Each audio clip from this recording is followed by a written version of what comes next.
Dear teachers, welcome to JSN English Learning.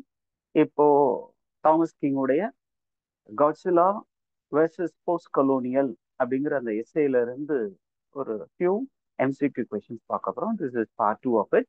And Thomas King இந்த SA Godzilla versus post colonial லிட்ரேச்சர்ல post colonial அப்படிங்கிற டேர்மை வந்து native லிட்ரேச்சருக்கு பயன்படுத்தக்கூடாது அப்படிங்கிறத ரொம்ப அதிகமாக வலியுறுத்துறேன். இப்போ அதை பேஸ் பண்ணி ஒரு சில ஃபியூ கொஸ்டின்ஸ் பார்ப்போம். Which of the following terms does Thomas King propose as an alternative to post-colonial literature? Okay.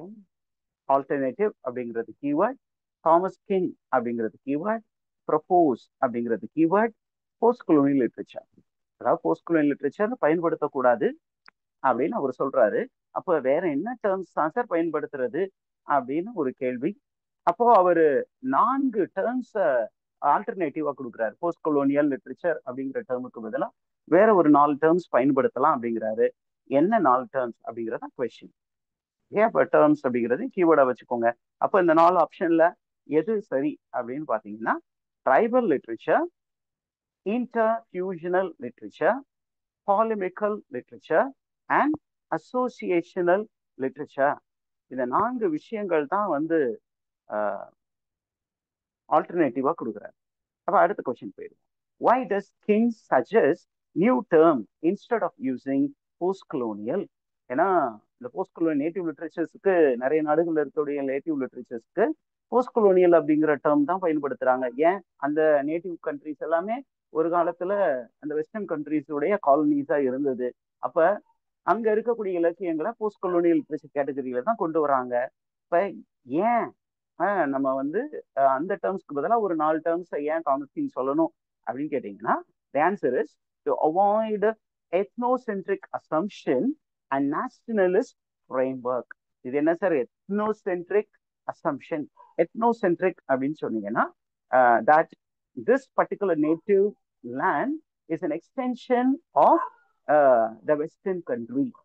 இப்போ ஒரு காலத்துல அவங்க வந்து இந்த காலனி ஏகாதிபத்தியத்துல இந்த காலனியாக இருந்தது.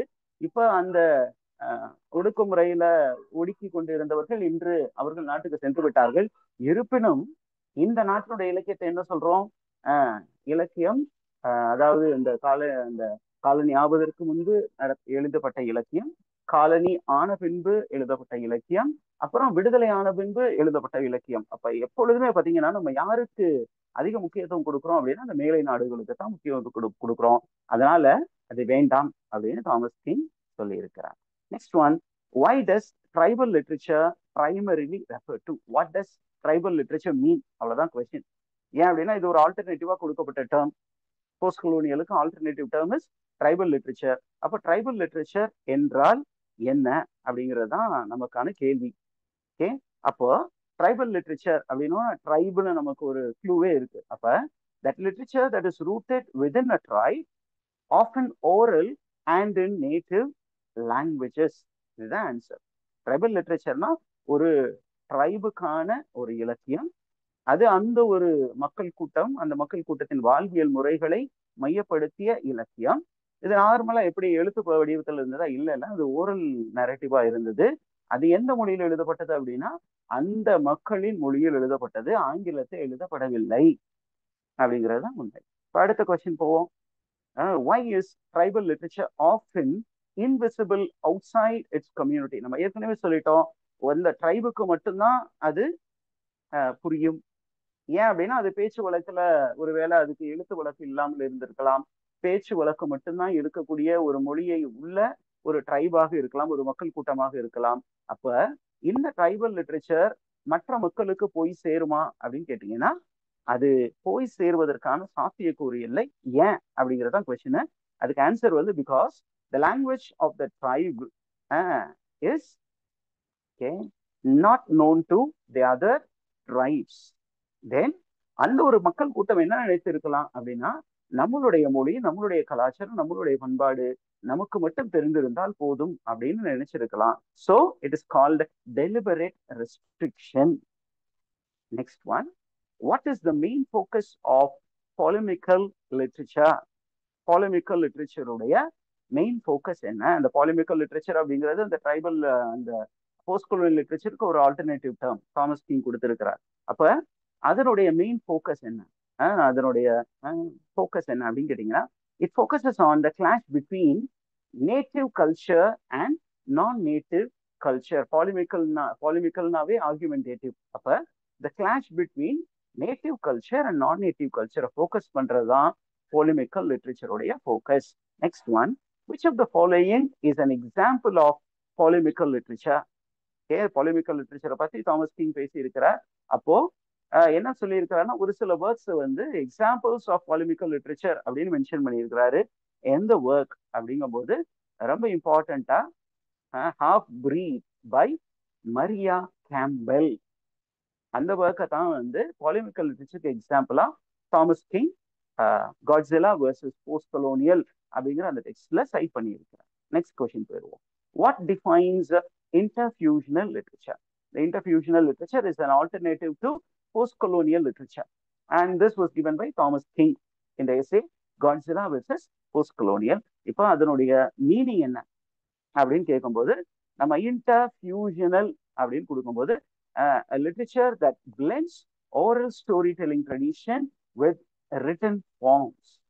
oral storytelling இருக்கும், அதே நேரத்தில் அந்த ரிட்டன் ஃபார்ம் இருக்கும். இது ரெண்டுமே ரெண்டு டிஃபரெண்டான genre.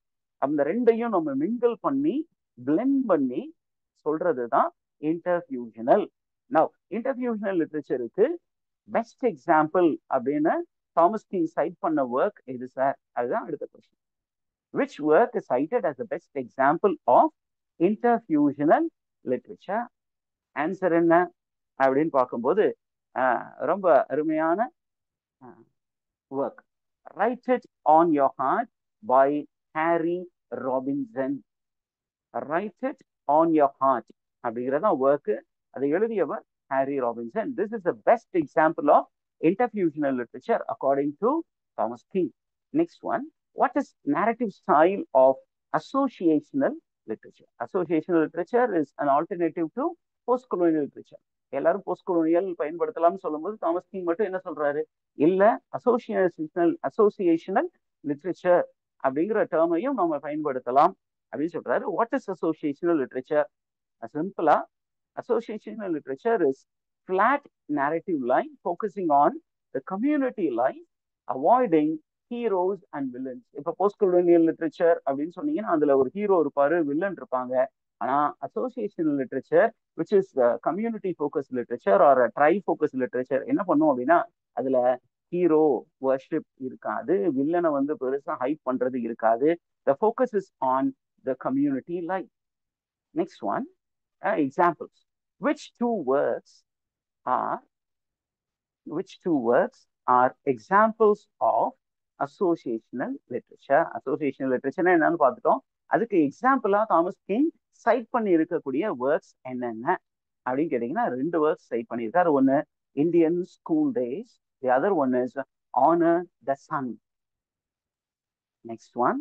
Okay, I think that is the end of this particular MCQ video.